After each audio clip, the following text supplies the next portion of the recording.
Silver linings. Yeah. So let's get into we got Swerve versus Danielson. So last week we had a pretty in-depth conversation about who should win. It ended up being Danielson. This came as a result of an awesome match with him and Hangman Page. And that Another one. yeah, another one. And and I talked to some people that were kind of upset about it, and I've heard I think people are like being a tad irrational about it because it's like, all right, like I don't think all situations necessarily reflect the others.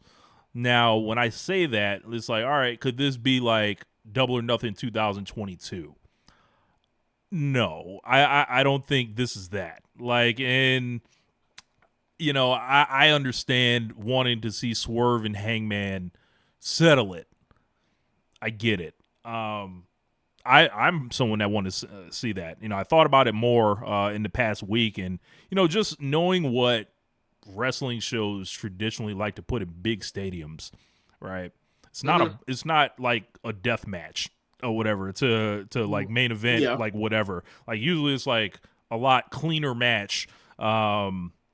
What when you're looking at something that's going to headline. As far as like when I say cleaner, it's like traditional wrestling match. And Swerve and Danielson, I'm just going to have to trust them, being pro wrestling geniuses they are, to come up with something that will make people feel like this is like what they wanted. Because like I think it's even bleeding into Blood and Guts now, where it's like, oh, this is the Blood and Guts is a consolation kind of for the Swerve and Hangman thing. And we got a question about Blood and Guts that I'm gonna put my thoughts on when we get to it. Okay. But what did you make the Swerve or Danielson and Hangman match, the Jeff Jarrett insertion, and then ultimately Swerve and Danielson? Oh, you want my thoughts? All right, hold on.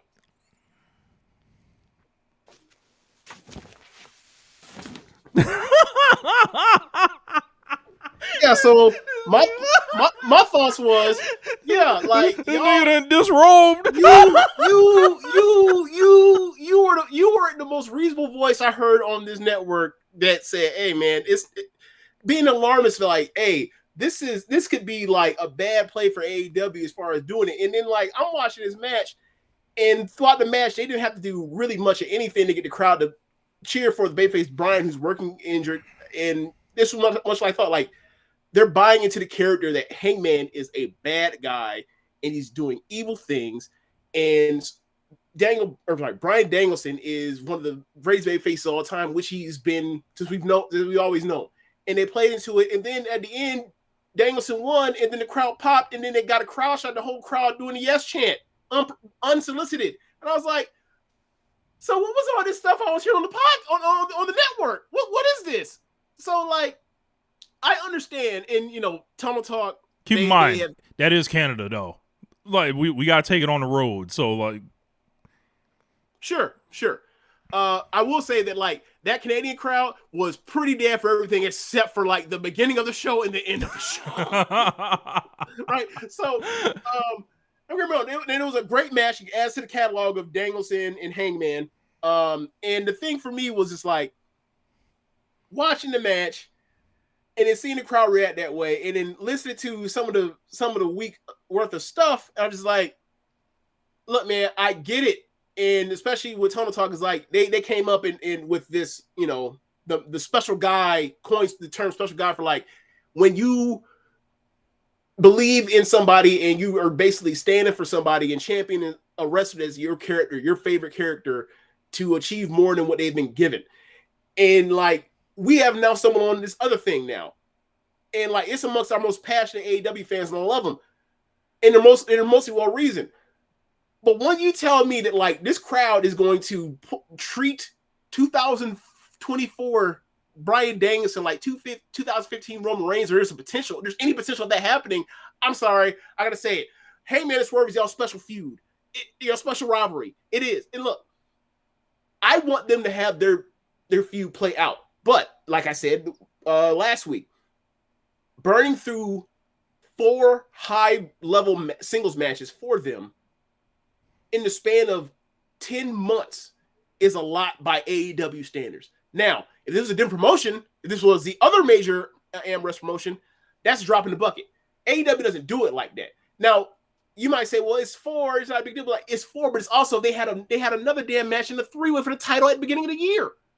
Like, these guys, given their age, given where they are in the promotion, given the people that are their contemporaries in the promotion that we think are around, these people are gonna have to wrestle each other another half decade, we think, unless one of them wants to retire, gets injured, or wants to go to the E, right? You don't want to burn through that many fucking matches between us arriving as that special. Like, and aside from really like Young Bucks and Lucha Bros, there's really no other program in AEW history that has that amount of tread on the tire in such a short amount of time. And a lot of the Lucha Bros and Young Bucks stuff is because of the Game 7, because of the 7-game series ladder match stuff with the trio stuff. So I was just like, hey, I want to see that match too, but I don't think it makes much sense for it to happen right now when Hangman has just came back. He's in this character. I want to personally see more of the stuff out of this character, to see him driven on his path to finally get back to Swerve. I understand he's a heel, and that's kind of weird to see a heel's drive to it, but like, there's been plenty of movies where there's been anti-hero type of protagonists that go through on a vengeance tour. And I want to see that out of Hangman. Here was the tip off too. Look, if it was me, I wouldn't have brought him back just to beat him like that, because that is like kind of a pill you're asking them to swallow. I will say this: they did protect him in that he got caught in the roll, or he got caught in a quick flash pin, as opposed to he got hit with the bicycle knee and then finished with it for 3. So, like, when they had MJF return on the same night as him and then gave him the show closing angle, and then when they had MJF followed up with a promo on TV on Collision, and then they let MJF open the next show, and then they didn't play the phenomenal Hangman promo on TV. They played clips of it. They played when that shit that shit emerges like Monday afternoon on Twitter and like burns everything up. Like, the company themselves didn't promote it like that. So like, whether they made it, whether you like the choice they made on that or not, these are the tells like of the way they were going with this. There's that, and also there was some F-bombs in that, so I don't think they wanted to promote that heavily. Obviously they could have played more of it and kept out the couple F-bombs he dropped, or bleeped it out. But there's definitely something to that. And just for me, it's just like, we're going to get another one of those matches, but to hold you over the consolation prize, I guess, and people just, I guess, can't stand it, is like, I guess we have to put Swerve and Hangman in the confines of a cage where they're going to bleed out together. Oh no, how poor, how awful. So that's why I was just like, I don't see what y'all see here, and it's like, honestly, Hangman and Swerve, it might be my favorite AEW feud. I mean, it would have been, Moxley and Moxley and Omega, but the dud. But this is my favorite AEW feud so far. I'm in the same boat as you. I want to see this. I want to see this come to a conclusion. But like, given the time frame, it's like, all right, Swerve got the title in April. He's gonna lose it in. He has potential to lose it in August to Hangman, and if he's facing Hangman probably needs to win because he's 2-1 against a guy that's a rival, right? Like, I don't know if I said it on air, but I said it to y'all. I was like, hey man, like, is it going to turn in some Bones Jones and Cormier shit? Where like Swerve beats Hangman, and Hangman at the end of it, well, is it a robbery if you have all these fights, all these matches, and one person never wins? Can we be called a robbery with a boo-boo face? You don't want that. And it's also like, well, Hangman is the heel in this. Like, do you really want to have your second WrestleMania, your biggest show of the year, like your heel win the title? It just always never really felt right or whatever else. So I feel like at appropriate time is like, in the fall, then get to it, whether either one of them is a champion or whatever else, and get to it. And I feel like that's enough time. Hangman needs to win the next match they have. Similar to like when we talk about like Okada and Omega, like if they ever have another match, Okada needs to win it to continue this thing. So like title or non-title, right? Mm-hmm. Like Swerve and Hangman, whether it's title or non-title, Hangman needs to win the next one, right? You're saying, right? I absolutely believe that, yes. Yeah. To make this thing continue, because of what? Like if he won, if he was in a title match and he won a title, it's like, okay, that's kind of end of his story. Like he was driven to take this thing away from Swerve because Swerve was so driven and out of his mind to win the thing that he did something incredibly ridiculous to Hangman. Hangman deserves his vengeance on that. But it's like, all right, so he's this incredibly motivated, fired up person that you love to watch. The fire's gone, more or less gone now. If he wins it, and then it's like, all right, so what next opponent comes in, then you got to start kind of from scratch, as opposed to have this story. And it's like, oh, so this story, because Heyman's been gone for so long, it's like, okay, so this story only lasted 6 weeks. But it's like, you can get more out of that. Like, the next time they have a big match, like, that could be a pay-per-view main event thing, and that's the thing, that's the money match. You can save that. And that's the thing with booking, is like, booking is about giving you everything you want right now. It's setting up things that you want and then eventually giving it to you at hopefully a perfect time. But if not, still give it to you. And like this Danielson thing, it's just a luck. It's like the Sting thing, where it's like he's on the way out. Let's sell some tickets. And obviously it'll be more than that. They'll have the promo battles. They'll make their story, and I'm not concerned about that because we've seen Bryan make his story with tons of people. We've seen Swerve make his story with tons of people. Like these are two people I trust to whip up something. Like I just saw Swerve whip up something with Ospreay just a month ago. So I didn't have any concerns about that. Like you can keep this percolating, and also like the whole thing with this elite thing with the dynamics of Swerve and the Young Bucks and Okada and Hangman and the Young Bucks and Okada. And like when Hangman went to that door and knocked, I think it was what do you call it? It was like a misdirection where you thought he was going to try to beat up Danielson, and he knocks on the door. It's the Elite's door, and Okada answers it, and he's like, "Can I help you?" He's like, "It's none of your concern." And then he's like, "Can I help you?" And it's like that could be. You were saying like, so what does Page get out of this? It's like he might get Okada. That might be the match for Hangman. So like I think it's really good. Like this, if you want to have this situation where like you like this character, but he's obviously evil, and you want to babyface him to send him on this chase towards Swerve later on in the year, perfect setup with what's going on with Blood and Guts. So you might be able to get everything you want and get a better dynamic for the face heel thing, to where it's like anti-hero and babyface, or anti-hero versus anti-hero. You pick your side, but like obviously this guy chasing got home invaded. You might be able to switch him back. So I think that this sets up for better long-term storytelling between this particular rivalry. So it's more layers for this. This is, I think, for a lot of people, this is their first taste of disappointment. And can't be, because most of the people that I heard complain about this are the same people that hated what happened to Hangman with Punk. Well, so, I mean, it can't be the first taste. I think they were right. Looking back on that one, I think we gotta give them that one. I'm not saying that they're not right. I'm just saying that like we cannot be acting like Danielson is CM Punk. He ain't out here fighting people. He ain't out here telling people they can't come to the building unless he's finding them because they said something stupid on Twitter, right? Like it's not the same thing. I understand it. I get the. Remember we used to talk about how we have PTSD from all the Vince stuff. Like people have PTSD from this whole Punk, from the Punk Reign of Terror backstage or whatever else. It's fine. Trust me, it's going to be fine. Like I just remember last week we had this conversation and you were like, Danielson. I'm like, bro, the disappointment in Bryan Danielson is crazy to me. Like I didn't realize this what we come to.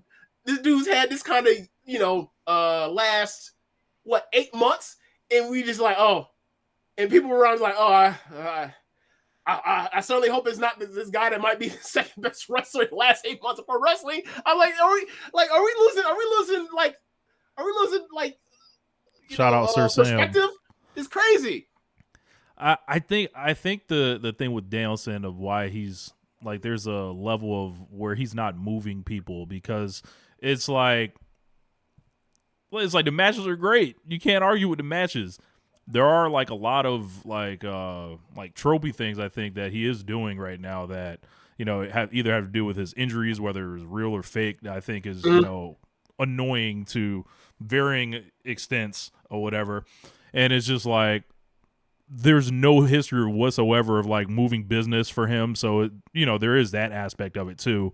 So it's like, all right, but I can see Swerve and Danielson like they can have a great match, like they can have a great feud. I'm just interested in what's it going to be. I have not asked for anything. I haven't even knocked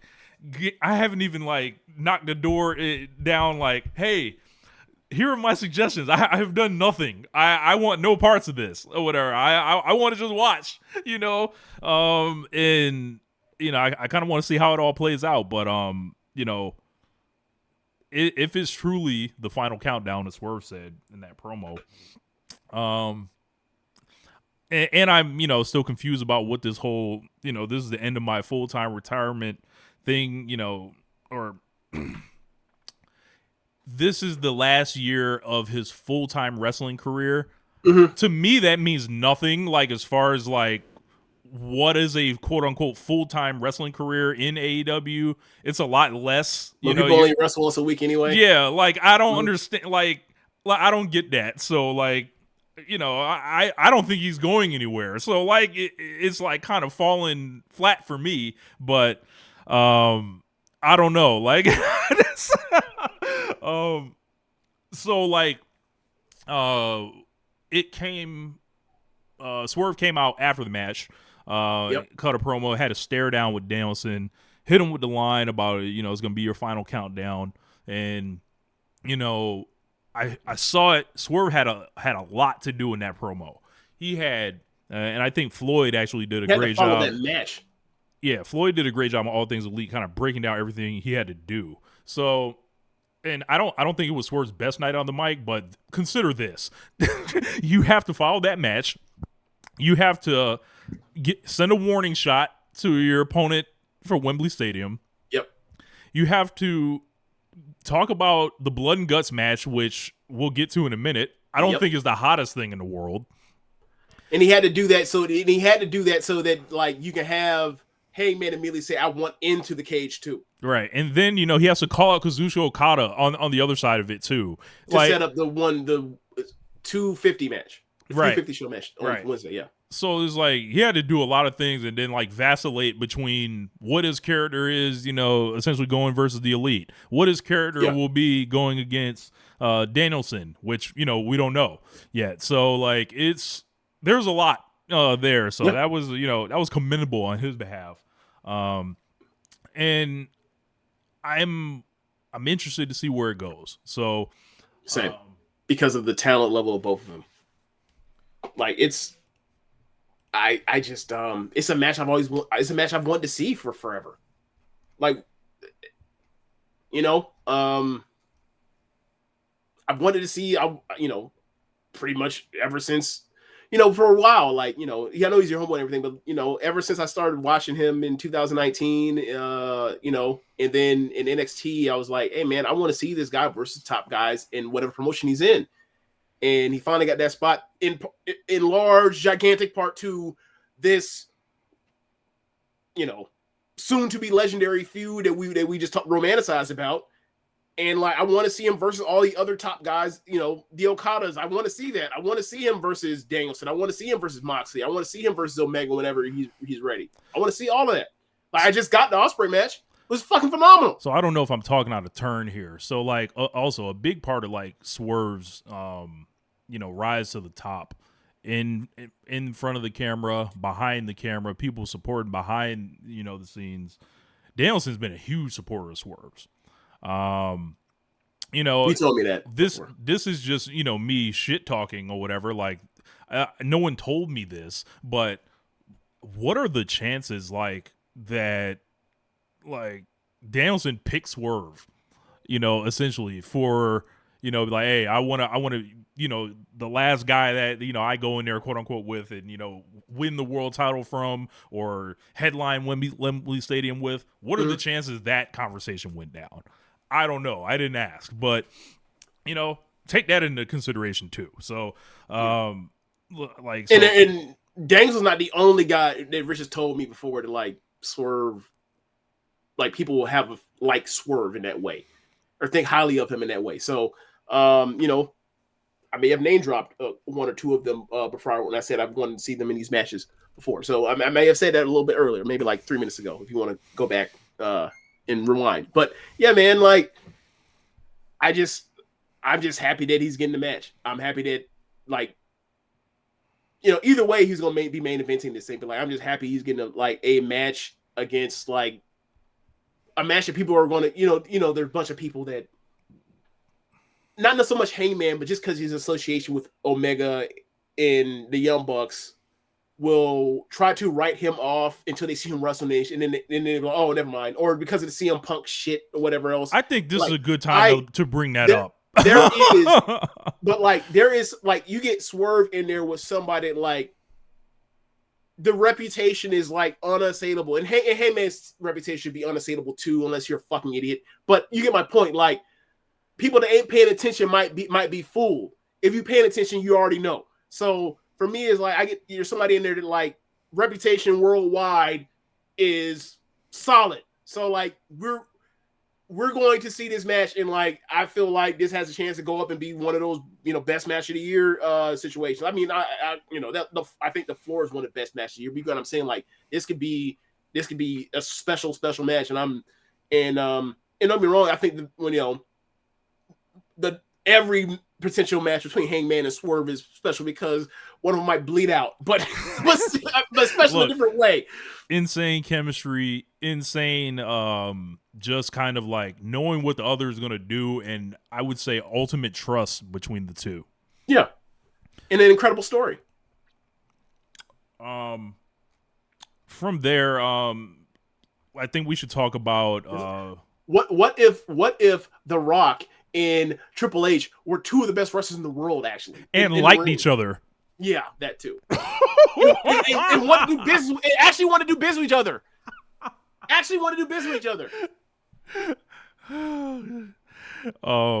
So it's interesting, man, to see which way it's gonna go.